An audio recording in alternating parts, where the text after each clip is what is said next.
Hey you guys! So I'm doing a Soul Rebirth Journey session for Tambra today, and we are going to focus on past lives, just past lives. And I'm kind of curious to see how Spirit guides me through this. Usually for me, seeing past lives is an experience of past life themes. Which could be an emotional experience, it could be mental, it could have visual images, it could be all different kinds of things. But I'm just going to keep it open. I won't know how Spirit's going to guide me through this, so I'm just keep it open here, and we'll see where this goes. So I'm just going to go ahead and relax here. I'm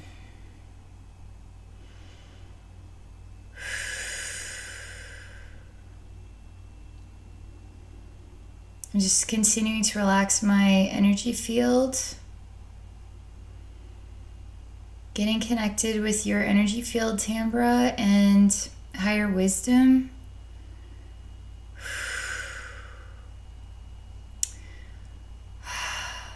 Intentions have been shared with the universe. I'm definitely experiencing having like a little hand and brushing my hands through grass, and the grass is really kind of like the blades. It's almost like I'm kind of studying the grass blades, and they make a squeaky noise because they're not dry.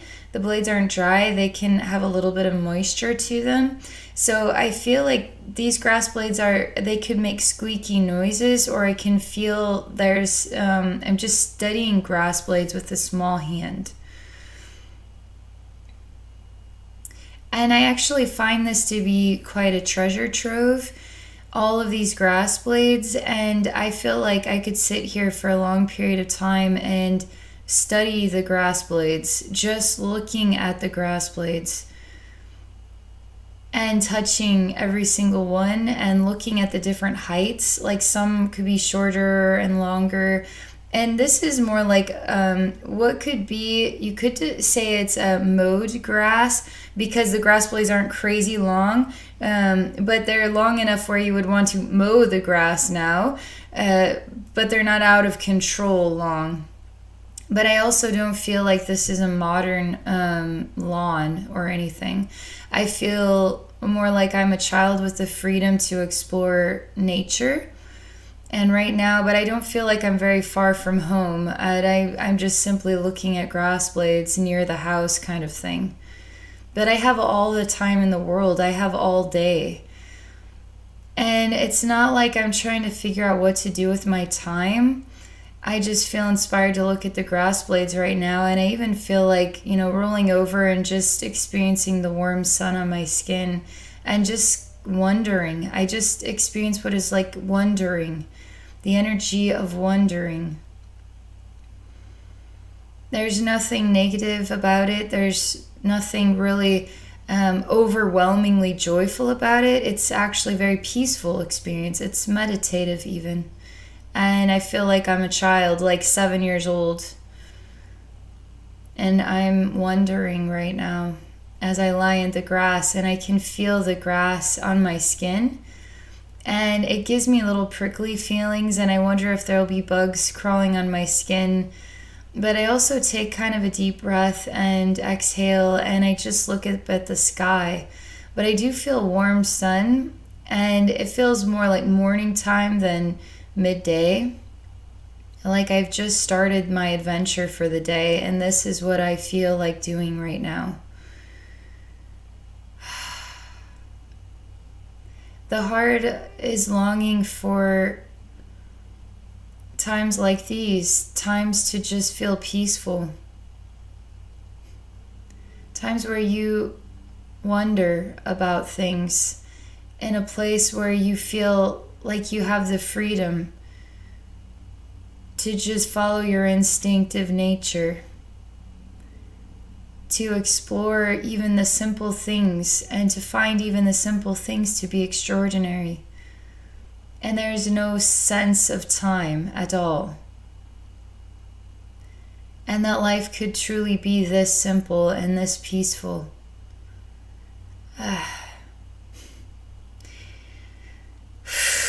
it's bringing up something really very uncomfortable deep down inside yourself. It actually is crunchy feeling. It's crunchy and dry, and it's like a structure of some kind. You could imagine it looks somewhat like a race car track, but it's like you could crunch it up somehow. It makes me think of cookies, even chocolate chip cookies that are being crunched up. But there's something not pleasant about this. There's something very not pleasant about this, and it's inside your entire like gut region. This next image, I feel like I'm hooked up to the system kind of thing, and there's a cord that's connected to the back of my head, and it's just attached to something. I don't know. So let's just see where this takes us. I don't have the freedom. I am under the control of something that is forcing me into a place of discomfort. And almost like not to pay any attention to the wire in the back of your head kind of thing. I also see myself as hooked up to the system, and I'm sucking my thumb with a little stuffed animal, and I'm just sort of not paying it any attention. This next scene is a little creepy because it's sort of like I'm a child, I'm underground, I'm hooked up, and there's sort of experimentation being done associated with the waves of my mental body, like the thought waves of my mind. And there's a man that stands at the front of this room and has a long stick that is pointing to different images. And there's just, you don't pay any attention to whatever this cap is that's being hooked up. You just sit there and just watch the man point at the images. But there's a little sort of stuffed animal, a little girl sucking her thumb, like 4 years old. This is creating all kinds of movement and energetic imbalance inside the emotional spaces, like the heart and the gut. But there's no real, it's very strange because fear is, it's sort of like there's no fear. It's like, it's totally a numbing agent. There's no, I just feel almost robotic. Like I'm just participating in the experience, and there's nothing else for me to do but sit here and experience it like a robot would. Get just a download or something, programming upgrade of some kind. And I'm not crying, I'm not screaming, I'm not answering a question, I'm not doing anything. I'm just having this reaction, what you could define as emotional comfort reactions, but I'm not feeling anything inside myself. And I'm just doing what I'm told, like a good little girl. And this is really disturbing because sometimes you're told to do something that any adult would look at this and say, yeah, there's something not right about this. But as a child, you would just trust the adult, and you would nod and say, I will do what the adult tells me to because the adult knows better. Even if it were to inspire great harm. It's sort of like, don't take the candy from the stranger. Don't get into the stranger's car, The kid wouldn't really understand the dangers, where an adult would say, yeah, that's not good at all. That is not good at all. So now you're a child here just doing what you're told so that you can be a good girl. I'm telling you, Tambra, underneath the surface of all of this interaction, everything I'm telling you right now, there is like a gut-wrenching I hate squeeze going on here, and I want to kill or murder, and I want to punch, I want to destroy, I want to mangle. But you're not given that opportunity. You're just supposed to sit still and just experience this. It's really messed up because we have two sides. The deeper essence is screaming, is squirming, is saying there's something not right about this. Bad, this is bad, this is bad. But their most human side is saying, I must listen to this man. This man knows what is best for me. I will give him this gift of he wants my help. I'm going to help him. So I'm going to be good. I'm going to be a good girl. But there's just this wiser aspect that's just like trying to squirm and get out and trying to scream, trying to all this, but it doesn't have any power. The little girl is the one that is making the choice to have the experience. So nothing else matters. Nothing else, it's not that it doesn't matter, it just doesn't have the control. It doesn't have the power to change anything. And once the girl chooses to participate, then anything that is the wise soul or whatever this other idea, this other feeling about stuff is just sort of shaking and screaming and doing all this other stuff down here. But it's not influencing the girl to say, maybe there's something wrong about this.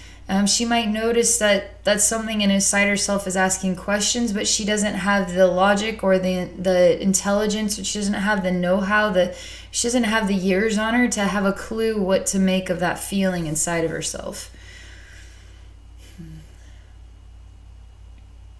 Yeah, this is opening up a crazy door inside of you, Tambra, and there's just so much anger inside of I'm opening up the Cracker Barrel of chaos.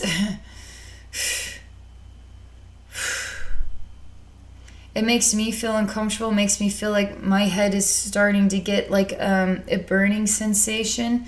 I mean, inside here, this is me opening up your soul, Tambra, and I'm looking at a lot of the pain and suffering your soul has been through.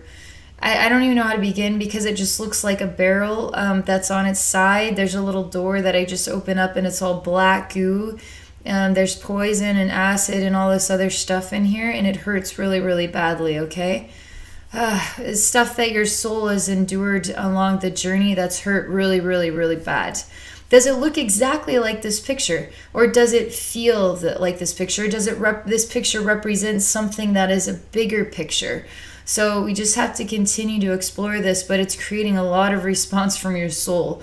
And your soul is just ready to just spew out whatever this energy is. It's just been held inside yourself, inside your soul for a really long time. All right, so I'm removing the body and I'm pulling out the soul, which is this barrel. It's actually a really cute barrel. Makes me think of Cracker Barrel. There's something adorable about it, but then you open it up and it's like, oh God, what did I just get myself into, kind of thing. There's nothing fun about this. There's no amusement. There's no theme park. There's no happy Disney World. There's nothing playful here.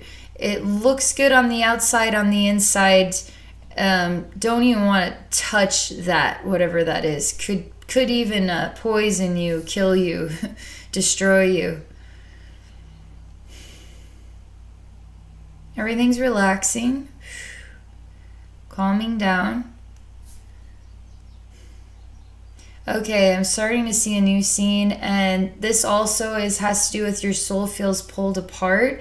And a part of you there's water that goes up to your neckline, and I don't know what a rubber chicken, there's something like a rubber chicken, but it's stretchy and can get like stretched out, and so there's something that you feel like a rubber chicken, and you're kind of like trying to stretch to the surface of the water as best as you can in order to continue to breathe air.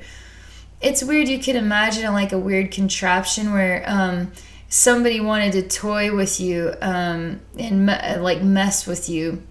And so imagine you're sort of locked into a situation where they just put you, like it's a drowning scenario, but you're put in like a ball and chain kind of thing. But instead of like taking you out into sea, they just take you out far enough that the water will continue to rise and continue to rise and continue to rise.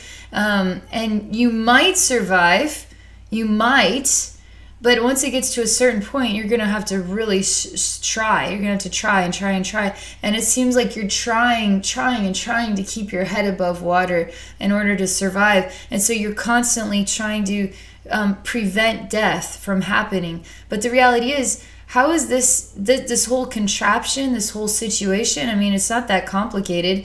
They just put a person right at a specific point, and as the tide comes in, it gets higher and higher, and it becomes almost impossible to breathe. But you might actually be able to survive this.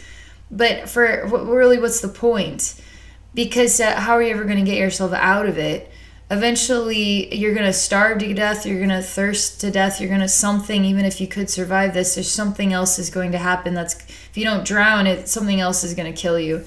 So that this is a really extreme situation, extreme death situation. This is definitely an extreme death situation. And the thing that you're actually really they're echoing all this information to me. This individual has really clever mind, very smart mind, might be able to outsmart this situation somehow, might be able to figure out a strategy or come up with a solution to conquer whatever this is. This person is ambitious. It does not give up. It never gives up. This person will do whatever it takes to survive this for as long as possible. This person is not a quitter. And so now you're up against the extreme test of survival. And now this here is like can you imagine the psychology of this experience? Just imagine the psychology. This is your personality traits. This is everything that you're born with. These are your gifts and talents. And now we're going to put you in this situation and now have fun with it. Have fun with it. What do you think that's going to feel like on a physical level, on a mental level, on an emotional level, on a spiritual level? Because you're trying to defy death itself. There's a lot of psychology. There's a lot of extreme learning going on with just this extreme death experience. But they're showing me this image here that we're talking about. We call it extreme death experience, and now we're going to expand it out. And we're seeing extreme death experiences. Tambra's extreme death experiences. There's so many. I mean, the reel just keeps going and going and going. And how do you outsmart death? And your soul's learning all about death as even a peculiar sort of training tool. It's very curious about death. And death in all different types of ways. I mean, dying from falling off a cliffside, dying from being eaten by a bear, dying from, something as simple as, I don't know, they're showing me something weird with a bicycle and some sort of mistake and then get hit by a car. Like something along those lines. It's something like stupid, that happens and then just bam, you just died. So we're just looking at the real here of like death scenarios, okay? And they all, if I put them all together, then they all become this moment here. Just this moment here. But this moment is also a compilation of so many different death experiences. So many. How does it make you feel to know that you've lived and died so many times? So many times. This isn't me just talking to you about this, Tambra. This is actually me giving you an energetic gift. Because something in your soul needed to know this. Something in your soul needed to have this awareness. And I'm not only just speaking, I'm sharing an energetic sort of upgrade here on the deeper side of your soul. Your soul just needed to get that out. What is it trying to release here? Is it reconciling all of these lifetimes? Is it just wanting to be aware that it has done so much and conquered so much? What do you conquer when you die? That's an interesting question. You could say that you conquered the life itself, but what if you died because you couldn't conquer the death experience? So you couldn't outsmart this situation. So then you ended up dying because you weren't smart enough. You weren't clever enough to get yourself out of it. And now you're a failure. Now you just died. And now this ambitious, intelligent, wise, creative, clever individual has to accept defeat. And now death becomes a defeat. Death becomes sort of like the ultimate suffering. Instead of conquering, instead of saying I tried the best I could, or I lived my life, instead of saying those things, it feels like I can't get myself out of this one. I can't solve this puzzle here. I'm gonna have to I'm dying. I am dying right now. There's nothing I can do about it. So here we're looking at the vastness of your soul's relationship with death on a human level, and in so many different emotional ways that you can comprehend it. But there's something about this scene that your soul is really, really wanting to look at with me. So I'm going to continue to look at it, and I'm going to ask your soul, what else would you like to tell me about this scene? Your soul doesn't want me to see that you died in this scene. Your soul wants me to see that you outsmarted this situation and that you survived it.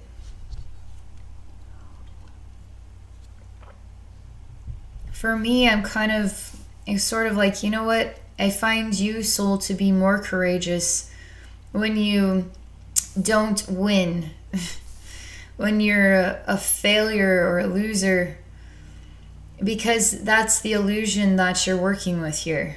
The illusion you're working with here, Tambra, is that you're a failure, you're a loser, you couldn't outsmart this one, and that's not good enough for you.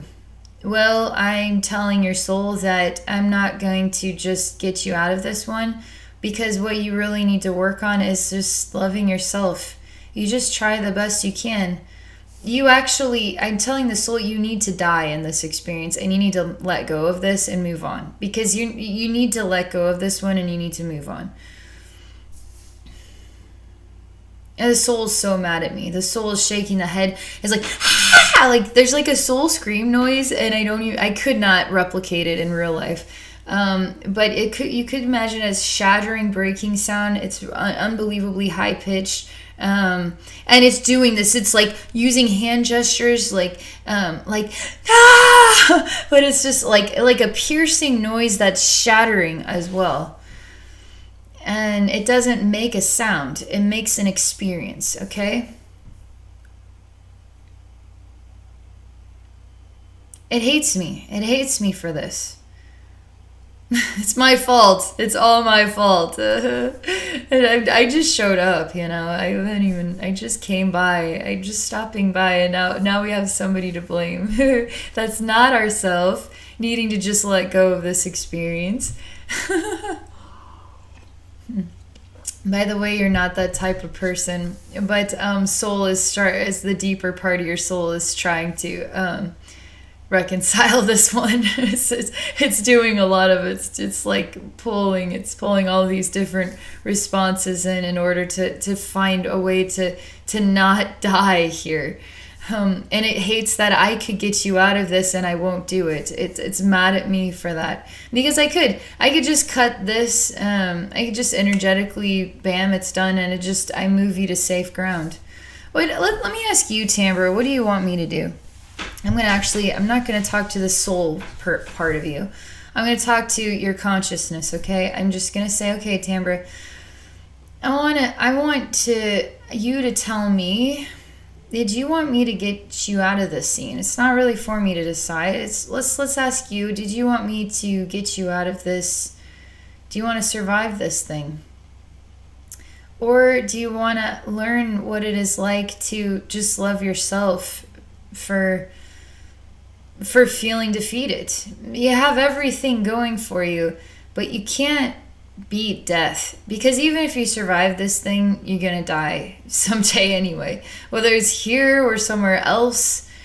I mean, are you wanting to control how you die?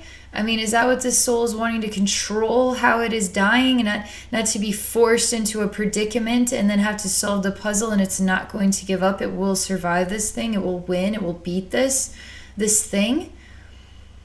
But in the end, you actually, there's nothing wrong with actually saying, you know what, I would like to know what it was like to survive this. I just want to see what your consciousness says back to me.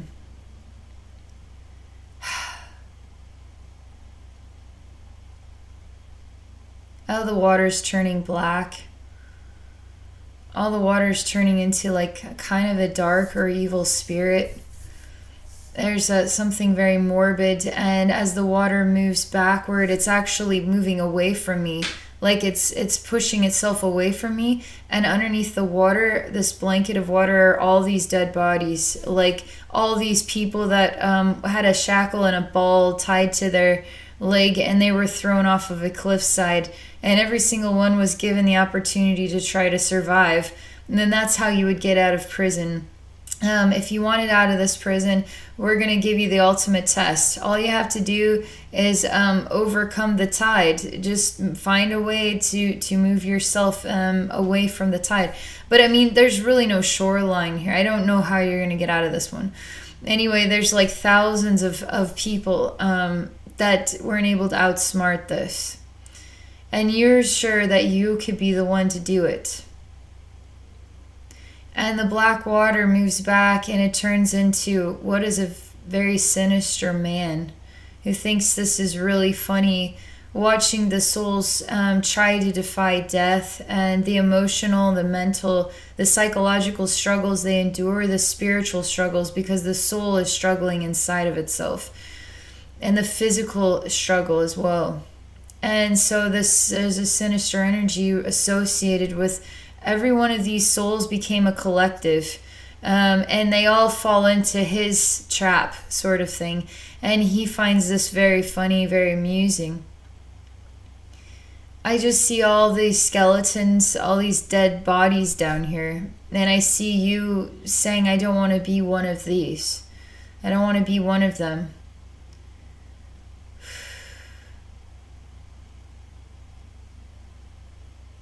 So I'm having you turn around to look at the wave, at this very sinister energy. It almost looks like a hand, too, that's going to grab you and take you into its own self.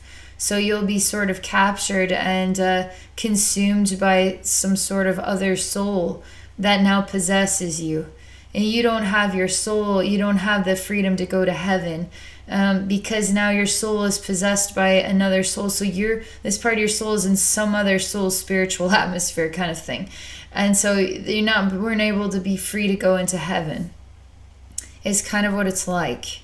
So they're also echoing, Spirit's also echoing to me, people who, they're incarnated as human.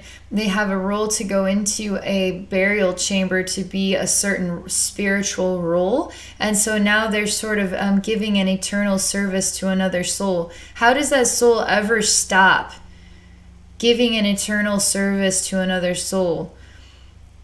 How does that ever stop? Because in one dimension, that will go on forever and ever and ever and ever and ever. And what does that look like? And this stuff is all across the globe. There's souls that have dedicated an eternity as a role for another soul for all eternity. And how does that ever stop? How many burial tombs and are there across the globe where this is happening? And so certain belief systems that say if you don't get buried into the ground or have a proper burial, the soul won't go to heaven. So there's a lot of souls that actually, because of the belief system, are not free from that experience for all eternity. It will not go to heaven. So what is going to help that soul get to heaven? What is going to help this part of your soul find freedom from this? So now we're just looking at this here. This is actually helping. Your soul is starting to feel a lot better.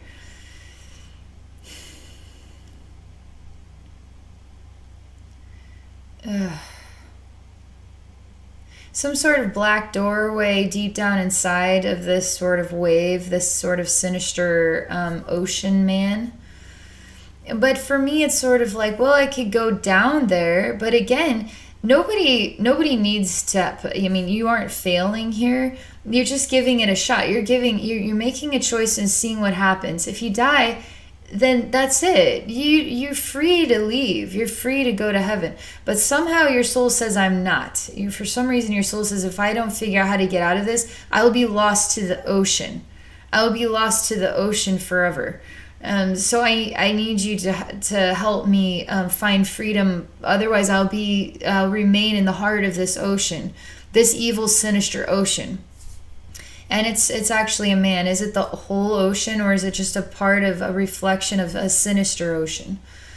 And it's like a spirit consciousness, but it isn't like the whole ocean. It's just like one part of an ocean. It's like one human being and 8 billion human beings. This is kind of what it's like. One grain of sand on an entire beach. But the one grain of sand could be in a soul with an entire universe of experiences. So we don't let perspective, big or small. It's always big. It's always a universe of its own kind. Or it's always small, whatever you want. But I'm still looking at him here.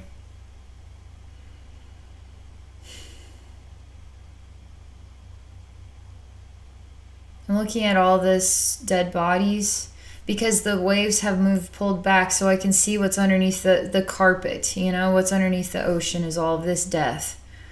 And it literally is like people were thrown from the top of the cliff with a hanging ball attached to their ankle, and that was their freedom from prison, something of this kind. And it was such a joke because nobody could ever figure out, nobody could outsmart it, nobody could survive it. But there was an element of opportunity. I mean, there is an element of opportunity. You might be able to survive it. But how many days before you drown,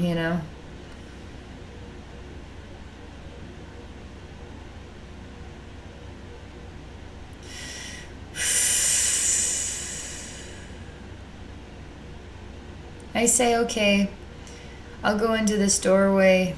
I can tell your soul is not at peace and it just isn't able to get into a state of peace. So let's see.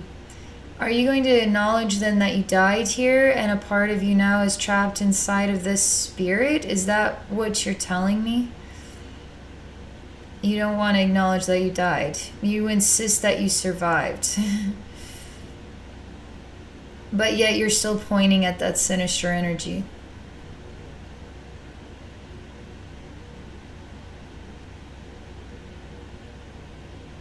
I say, well, we need to do this differently. I need you to I'm going to actually lay you to rest here with all the others that died. And only then can I actually process this with the sinister energy. So I'm just laying you down with all the others, and now we see you as a carcass, as you tried the best you could do, you died, but you weren't free. You were imprisoned in the ocean kind of thing. Your soul is not free to go into heaven kind of thing. That actually brings a lot of peace to your soul to finally admit that you died there.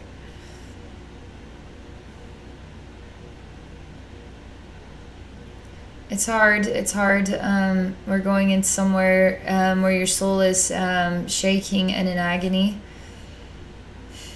And it's dry though, but it feels damp, and there's always the sound of drips of water.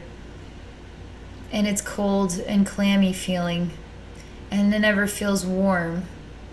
It never feels warm. And the thought of being a little girl playing with the blades of grass on a sunny day and there's nothing to do but whatever you feel inspired to do, it feels like the greatest gift a soul could ever receive. And I see you as sort of like Pirates of the Caribbean style, sort of like imprisoned on a boat, but not a boat, like Davy Jones's Locker style. It's much like that in here.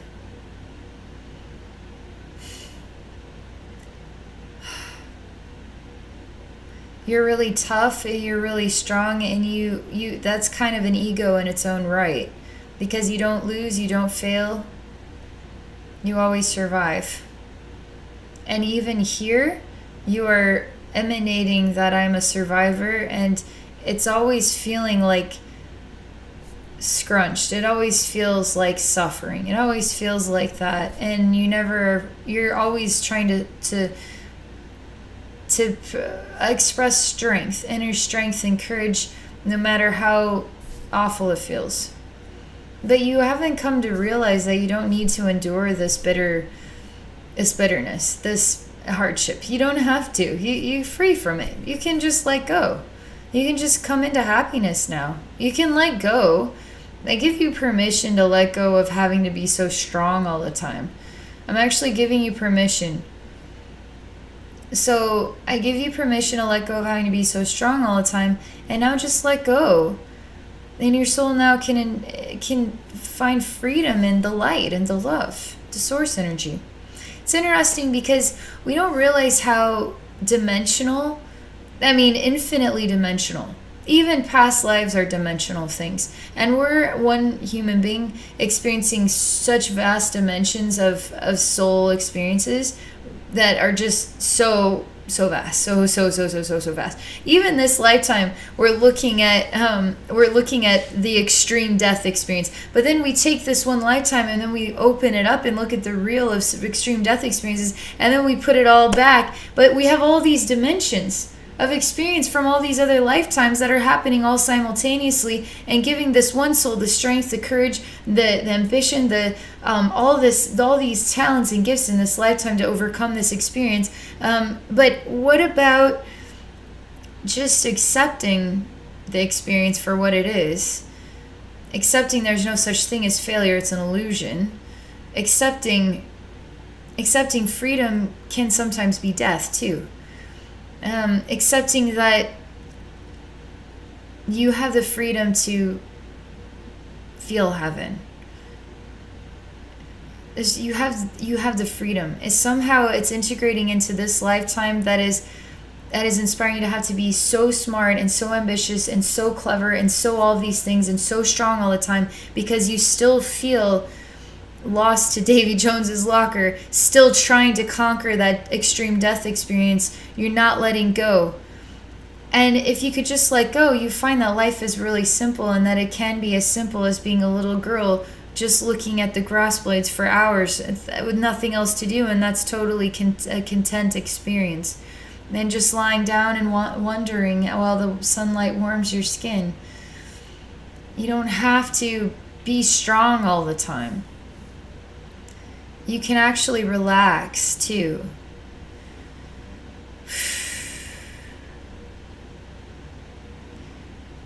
Your soul is with me while we look at this version of you that's still it's sort of like a hardened spiritual prisoner that's cold and clammy and damp, and there's always sounds of dripping water.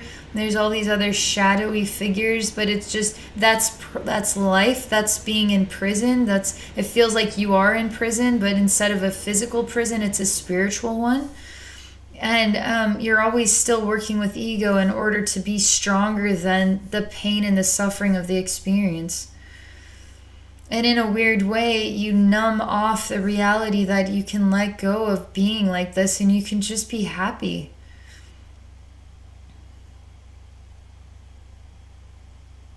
So your soul and I are watching this version of you, walking around being tough,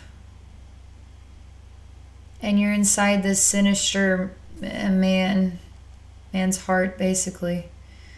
But everything is starting to turn into liquid. And it's all an illusion. It's all an illusion. Once you realize that you're free, Tambra, and you can do whatever you want, all the illusions have nothing to hold on to, because the illusions are trying to make you believe in something. And that belief then is what gives you the right to enter into a certain type of experience. It's more complicated. It can be a complex thing, because we're looking at all the talents and the ambitions, and I'm not going to die like this. I'm going to find a way out of this, but not being able to accept that you're dying like this. You have the freedom to just say, you know what, I gave it my best shot. Ocean, take me. I'm going to heaven. I'm leaving this place. I'm going to heaven. But somehow that's not how it went. The anger, the hurt, the struggle, all of that is what you died with. And so your soul becomes very heavy, and it enters into an alternate reality of how is it going to heal now from this? How is it going to let go of this? Still working on letting go of this, by the way, Tambra. Can't move on to anything new until your soul is truly able to let go. We're getting there.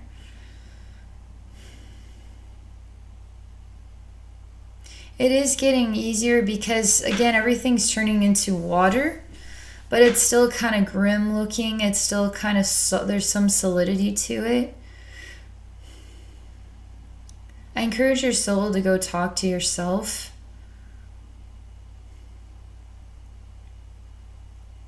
Your soul says, I don't want to go to that part of me because I don't want to remember how terrible the experience was. I say, well, that means you're going to be holding on to it at a distance forever. So it only takes a second, maybe 5 seconds, maybe 10. But the next thing you know, it'll be like nothing ever happened. And I'm going to be here with you the whole time. And you're surrounded by love. Just take a nice deep breath. It's okay. It's all part of the illusion, okay? Remember, the only thing that is real is love. The soul starts by just touching this part of you's skin. You're still a very solid, wet, clammy thing. And just touching the skin. You're like a dead body, a cold, dead, wet, dead body.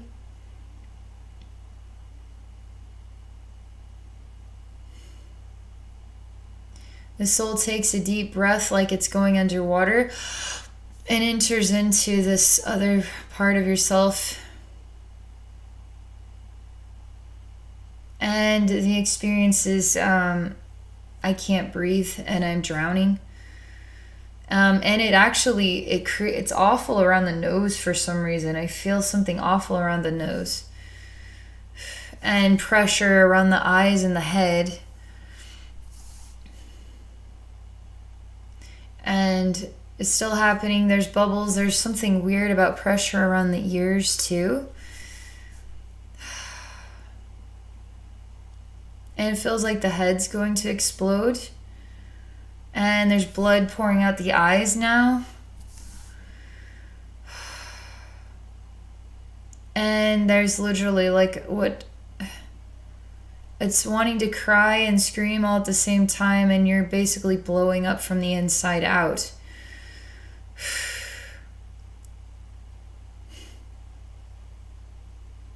It's so wrong on so many levels. You're like a watermelon that just blew up and splattered everywhere.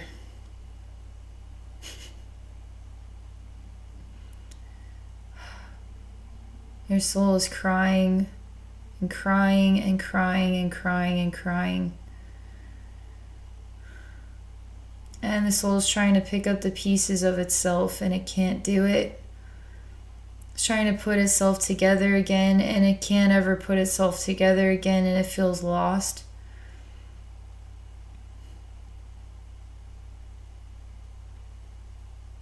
It's really gruesome. I mean, it's like picking up pieces of blubbery, bloody, fatty muscle bone and holding it in the hand and trying to pick up some other splattered piece and put the pieces together, and it's just so mangled. There's just like extreme reactions going on here of not being able to put the self back together again. And it was like such a distraught moment. I'm actually telling you, we found ourselves in the real of extreme death experiences. Don't you remember what we're doing here? We're reconciling stuff. It's okay.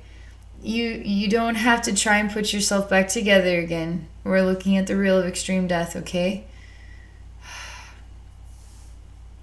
The soul is confused and starting to wake up to what we were originally accomplishing. I said, I know you have to actually be present in the experience, relive the moment as though it happened, and then I come here and I get you, and now we realize it was just trying to reconcile, and we move on, right? You did it. Your soul says, I don't ever want to do this again. Please don't make me ever have to do this ever again. I'm not right. Your soul is like, I'm not right. It's like, yes, you are right. You are perfectly right in every way, shape, and form. I'm not right, Abbey. I'm not right after this. And like, okay, well, what can I do to help you reconcile this? Your soul is literally, we're looking at the cracker barrel of nightmares here in your spiritual atmosphere, and we're reconciling extreme stuff, okay? And I'm bringing your soul back into the awareness of what we're doing again. And this is actually where we found ourselves, inside here, and now we're seeing all this stuff. And this is helping your soul to come to peace with some really pain and suffering, mutilating things. This is going to bring you back together again and give you a lot of, you're going to feel like a very strong and solid person. These lifetimes, it's all about how the soul processed it and the deeper meaning of it, and bringing that meaning into acceptance, a place of acceptance, and allowing it to just, you can be free from it now. Something about this is entering into your life today, and it's you're trying to be really strong, you're trying to be really ambitious, you're trying to outsmart it, you're trying, but really you're trying to avoid reconciling something inside of your soul. You're still doing that. You're still trying to do the same thing, when really you just need to reconcile this and come into peace, a place of peace. Give yourself permission to be peaceful. You don't need to hold on to this stuff anymore.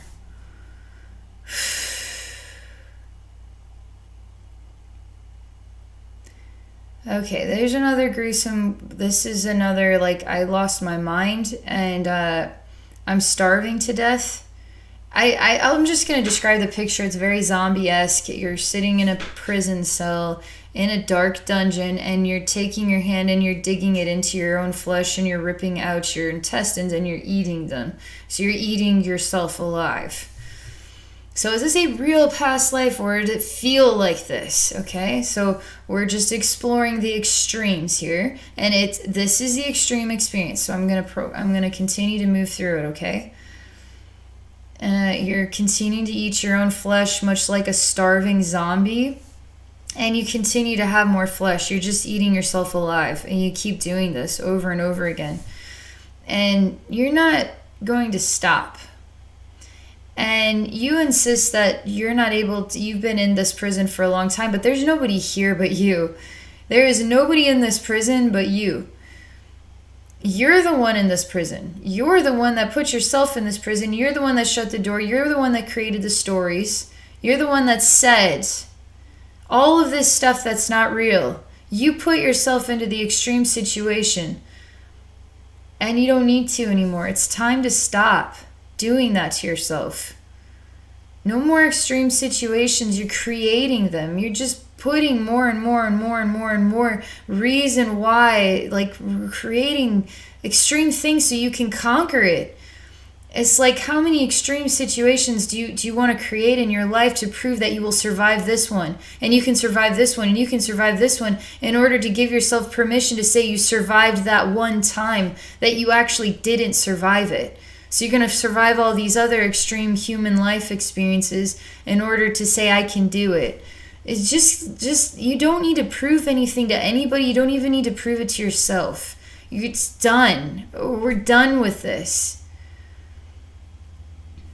You're not letting go. You insist that I'm not seeing this clearly, that you wouldn't do that to yourself. You wouldn't just put yourself in a prison and pretend like there's guards out there and all these inmates, and that the doors, you wouldn't pretend that the door was locked even if it's not, kind of thing. You wouldn't have set yourself into a place where you would eat yourself alive for thousands of years. And I'm telling you, you did this. You created this illusion, the illusionary experience.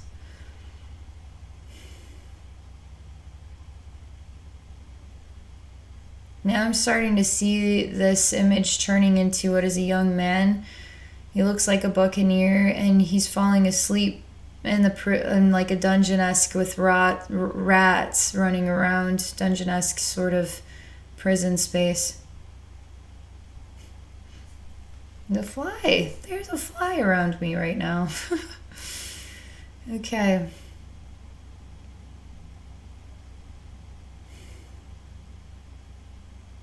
You're sleeping and you want to be set free, There was a misunderstanding. You didn't do anything wrong.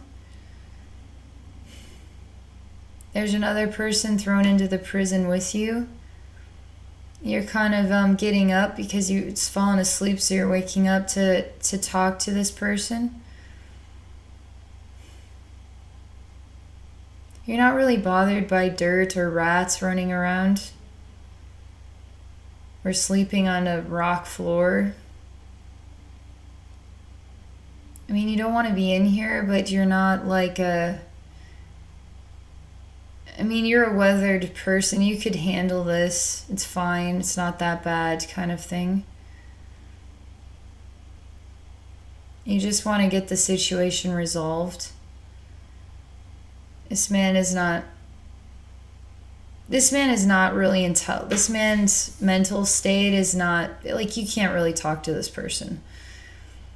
You're clear-minded, you're intelligent, you have a smart head on your shoulders, and this person is like trying to talk to it. It just, they transform into the duck person, and the duck just keeps quacking and looking around and quacking and just keeps quacking and quacking, and there's just no real reason to anything this man is saying.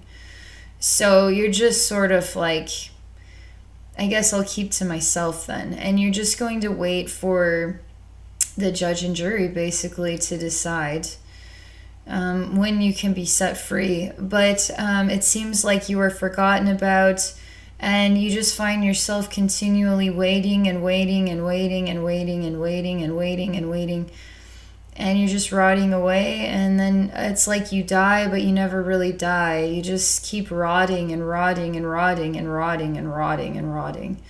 And you just eat your own flesh like that's totally normal. And everybody left a long time ago, but you stayed for some reason. This is like 1,000 years ago is what it feels like. You've been, a part of your soul has been in this place for like 1,000 years.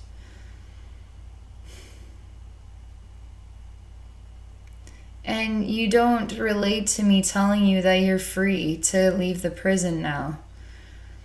You still don't believe me.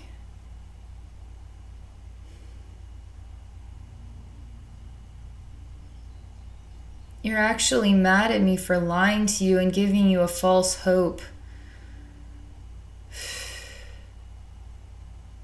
I'm bringing your soul into here, and I'm having your soul look at this part of itself and asking your soul, what does it think about this? After we look at all these extreme death scenarios.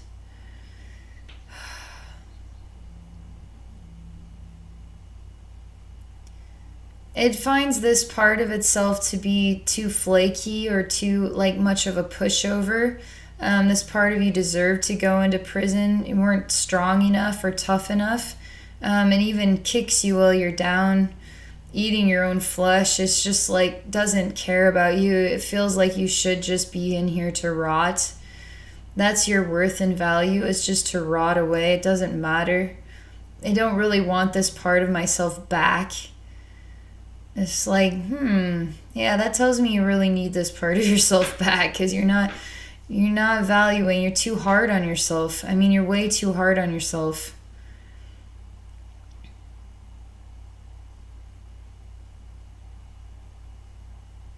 I say you have to do what you have to enter into this part of yourself. You have to take a deep breath, and you have to experience it, and you have to reconcile this one. This is going to help Tambra feel a lot better in her life. It's just too many parts of yourself that weren't able to reconcile this stuff.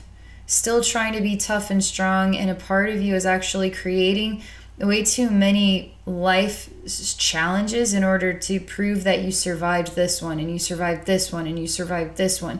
In your human life, in your actual human life today, you're still trying to prove to some part of yourself that you can survive this, and it feels like you're dying inside to get through this next experience. Well, this is going to give you permission to stop doing that. Stop creating situations that force you into a death state in order to conquer it over and over again.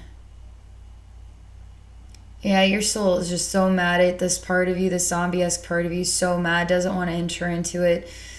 Feels disgusting, feels violated to even call you a part of itself, you know, it's just like that. It's acting like that, criticizing. This is also ego related. This is also a part of you that just isn't loving yourself. That's just a part, just doesn't love a part of you. A part of you that's too weak.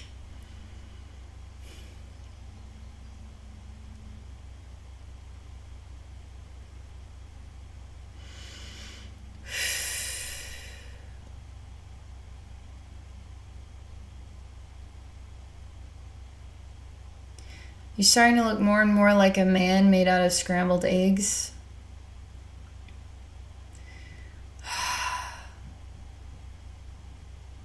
Soul is taking a deep breath. Soul is entering into this version of itself.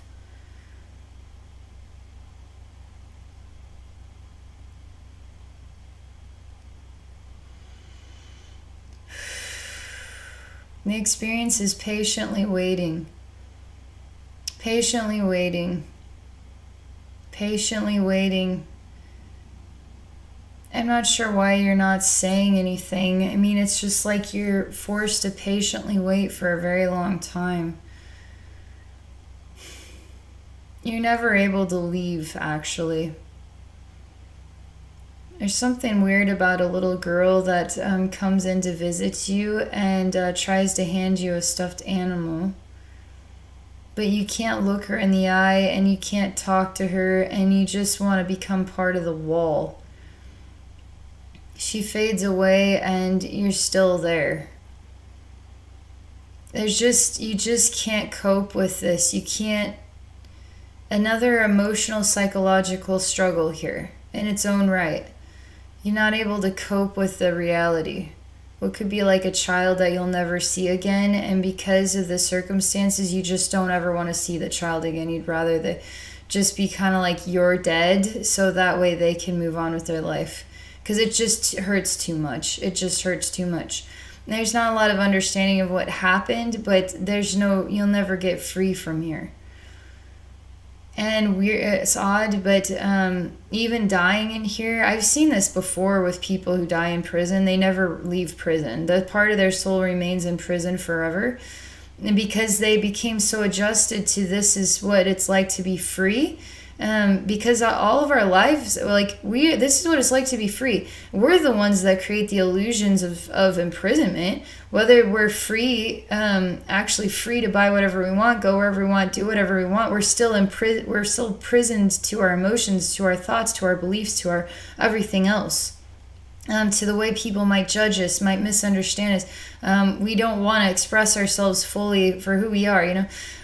You don't want to be a man who likes to wear women's clothing in public because people might not, you know, might freak my family out or whatever. So we're always imprisoned by each other. But when you're actually in a physical prison, it does stuff to your soul too. Your soul just never really leaves. Like I've seen this before.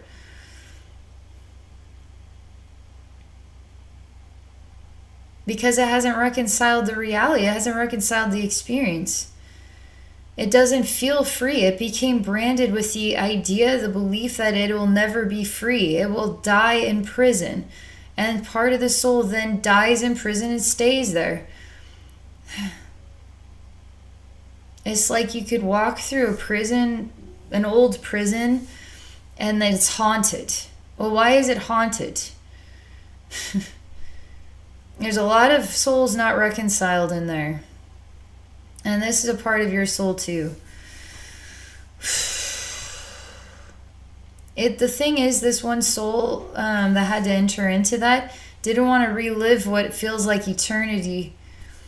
Locked away for eternity. And didn't want to accept that nobody would believe you, nobody would understand you, and nothing you would say and nothing you would do would get you out of this situation.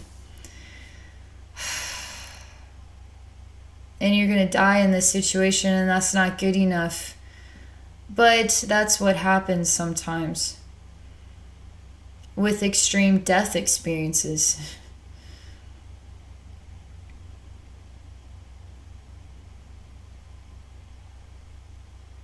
You don't need to prove that you're a survivor, Tambra, because a part of your soul is still trying to prove that you can survive extreme death experiences. And so what you could define as creating really complicated, extreme life circumstances that make you feel like you're dying inside to get through it, it's part of your soul that is trying to prove that you can conquer this near-death experience. You can conquer this. You can conquer it every time. And it's not that nothing's going to kill you this time. Nothing is going to, but you don't need to prove it anymore to yourself, to your soul, to anybody. So by reconciling these situations, these energetic experiences branded into your soul, by reconciling these, you're giving yourself permission to go home, okay? Go home and experience what real freedom, what real love, what real heaven feels like inside yourself. And to give yourself permission to have those experiences for the rest of your life. And there's nothing to prove here. There's only gifts to receive. Blessings, healing, love. And it's more of that sunlight and the blades of grass. And it's simple and it's easy. And life really can be this simple. Your soul stands up in this imprisonment and says thank you to me as a part of this, also a part of this man who's not a zombie anymore. He just looks like a man that is glowing with light. He's walking back to the room of splattered bodies, parts, and is smiling and is saying, I'm free. I don't need to reconcile this. And he gives, actually it's a he. The energy always feels like a he, but he's giving all of this back to God and saying, God, I thank you for this extreme death experience so I can know what it is like, but I'm at peace now with it. I'm ready to move on. And this part of you goes to what is like a cold and clammy Davy Jones's Locker version.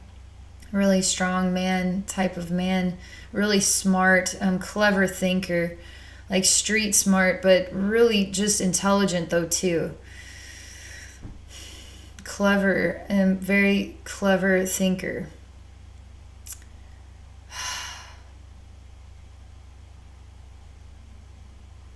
You just give this part of you a kiss on the cheek and it feels very warm.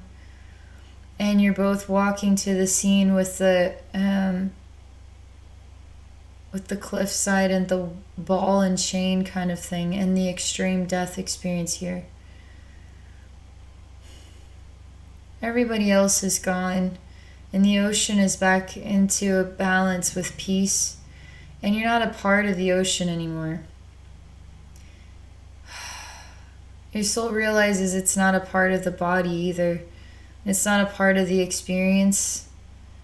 And everything just turns to light and it's just moving on now.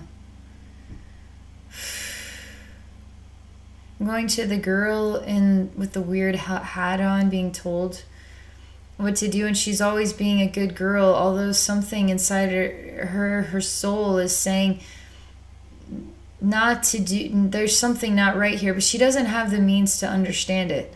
So what is this situation actually all about? Did it look exactly like this? Did it happen just like this?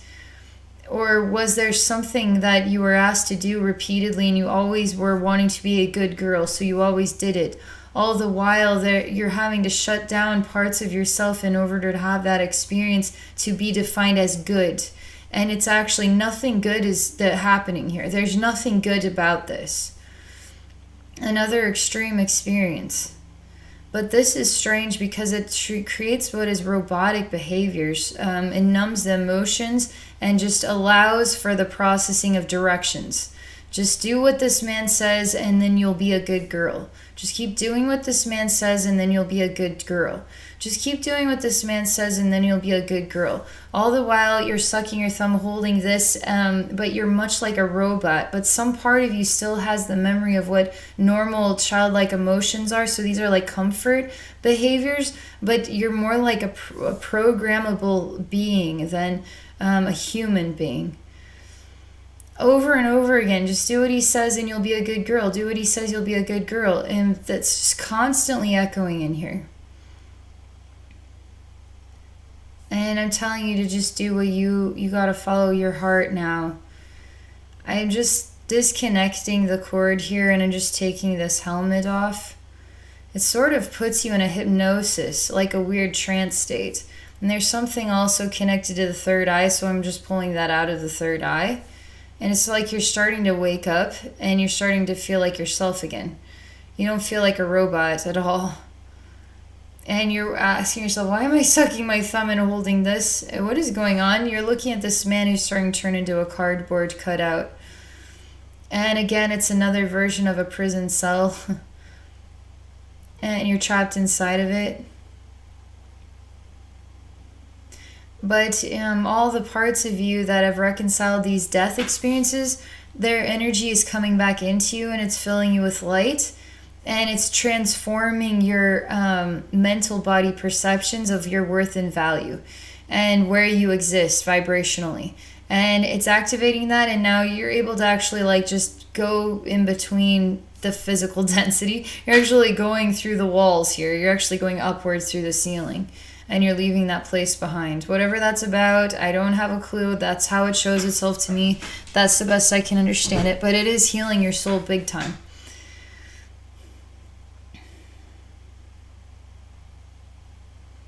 So we're just going up and out. Everybody's here. Everybody's here to help you. Everybody's here helping you right now, Tambra. Even in your own life, you're receiving so much love and help and support. And there's just so many bright, smiling faces. And there are also other parts of yourself that are cheering you on and telling you you can do it. And it's time, let's all, like they're all watching and they're all saying, let's all just live in peace. We don't need to feel connected to the real of each other. Let's all become a real of peace instead of extreme death. Let's become a real of completion and transition into peace is the only thing that is real. The only thing that we're choosing to experience or endure anymore is peace. And I see this little girl is kind of going up and she's sort of entering into what is this peaceful girl, which all these other reflections of love, all these other souls and all this other light is entering into her as well. And as part of you now, Tambra, is her. And just enjoying what is the sun and it is the grass blades. And your heart is like the sun. Your heart is glowing like the sun. And you have kind of like the same little stuffed animal and you're kind of looking at it. And sometimes you cover the sun up with it so it's not in your eyes. And then you see the sun and then you cover it up again. And you kind of just do this. It's like you're studying the experience of how bright the sun can be. And then the shadow takes the sunlight away so you can see again. And you're just kind of studying this for a long time. You feel so peaceful. You feel so peaceful. And now this peaceful image is the real. Is all of this. Is not about extreme death. It's about peace. Peacefulness. And now that is the gift that is given to you through this experience. You have permission to choose and to be and to experience peace in all parts of yourself. It's all in your heart now, circulating and growing brighter and brighter. You two are getting brighter. It's lovely. All right. Wow.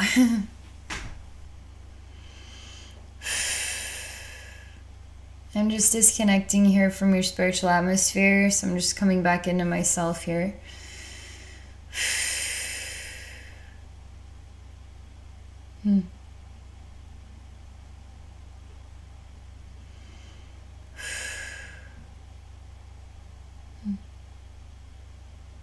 Yeah, that was really, I'm glad you explored that.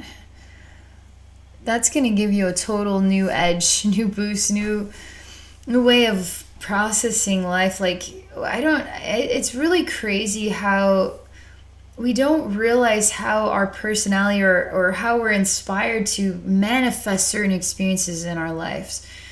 And sometimes I find that some of us have a habit, even myself, have a habit of attracting extreme challenge.